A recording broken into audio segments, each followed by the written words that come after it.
బుజ్జి తల్లి, నీ school van వచ్చేసింది, త్వరగా రా అమ్మా. అవునా అమ్మా, నేను 2 నిమిషాల్లో వచ్చేస్తాను. సరే బాయ్ అమ్మా, నేను స్కూల్ కి వెళ్ళేసి వస్తాను. బాయ్ తల్లి. బుజ్జి తల్లి అయితే స్కూల్ కి వెళ్ళిపోయింది. నేను కూడా హాయిగా స్విమ్మింగ్ పూల్ లో స్నానం చేస్తాను. కానీ ఒక్క నిమిషం, అరే ఈ బస్ డ్రైవర్ ఎవరో కొత్త వాళ్ళ కనిపిస్తున్నారు.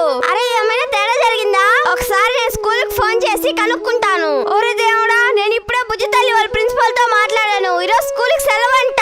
బహుశా వీడెవడో కిడ్నాపర్ అనుకుంటా ఫ్రెండ్. నేను వెంటనే నా తమ్ముడు మోటోని పిలుస్తాను. ఆ తర్వాత బస్ ఎక్కడుందో కనుక్కుందాం. ఫ్రెండ్స్, మా తమ్ముడు మోటో వచ్చే లోపల ఈ వీడియోకి లైక్ చేసి ఛానల్ సబ్స్క్రైబ్ చేసుకోండి. ఇదిగో మా తమ్ముడు మోటో వచ్చేసాడు. అక్క గట్టిగా పట్టుకో, నేను బుజ్జి తల్లి దగ్గరికి అయితే తీసుకుని వెళ్తున్నాను.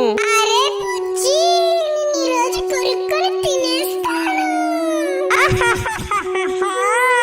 హే గ్రానీ, మా బుజ్జి తల్లినే కిడ్నాప్ చేస్తావా? ఇదిగో కాసుకో నా దెబ్బ. ఫ్రెండ్స్, మీకు మా మోటో మామ ఇష్టమైతే